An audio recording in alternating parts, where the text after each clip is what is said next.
I suppose you've got on the other end of that spectrum, you've got Elon Musk trying to take over Twitter. What do you have a Yeah. view on that? On his Yeah, reasons great. for Go for that? Elon, I would say, because the more that he and his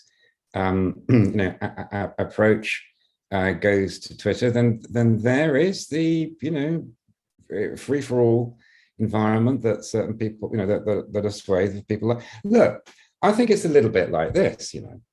I think it's the moment to use this analogy in this conversation, which is that, as I told you, I've been in advertising quite a long time, and I've been in media all my life pretty much, and I've been a student of media, throughout that time. And I think we've just been through an era that was a little bit like the introduction of TV in the 1950s.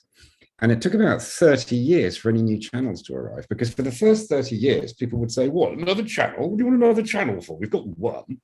Well, it's only very recently that people have started to open up that the world might need something other than the one social network, pretty much, that it's got, or even the two or the three. And it was about the turn of this century that we still only in the UK had about, 5 channels or something like that. Towards the end of the 90s, when things got finally digitized. And now we have hundreds of channels, and couldn't imagine what we would do if we only had 5 channels to choose from. What a ludicrous idea that would be. Why would we want to restrict ourselves, we would say, to just 5 channels? Well, the hostility that there was and discredit that was given to the notion of having more than a handful, tiny handful of social media, as if it was too exhausting to press another app button, is something that's only lifting now as a new generation come through. They're quite frankly bored rigid of the existing options that they had. So I think Elon can do Twitter, and I can do Supernova, and Mark can do whatever he's doing, and other guys and girls out there can do whatever channels, whatever social networks they're doing. And there's quite enough eyes and quite enough hours in those 4 trillion currently being spent to go around. I just don't think people won't come to Supernova to have a wrangle or an argument or to fuss and to fight any more than they'd go to Twitter to try and help the aged, or to try and help society, or to try and help the mental health of a generation. It's just not the priority when going to.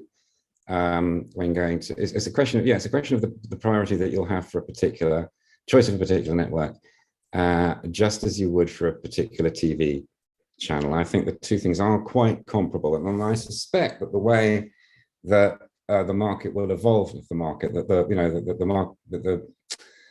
the landscape will evolve now for social media is perhaps along similar lines to that for TV, in a sense.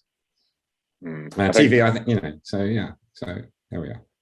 Each to their own, I would say. I think that, the way I view it is that there's two significant issues with the way social media is now, and one is restrictions of speech, and the other one is problems with the negativity that social media brings, and the addictive nature of it, and the there's the meaninglessness nature of it. And I think the problem is the way to solve that is you can't have one app that solves both those issues, because if you have one that says freedom, you can say whatever you want, but we also want you to be positive, it's not going to work. I think that's the way Elon Musk is. If that is his target and that is where he moves Twitter to, then that's great. And I think what you're doing as well, those are the 2 apps that solve those problems. One needs to be make meaningful connections, and the other one needs to be completely free without any restrictions. Right.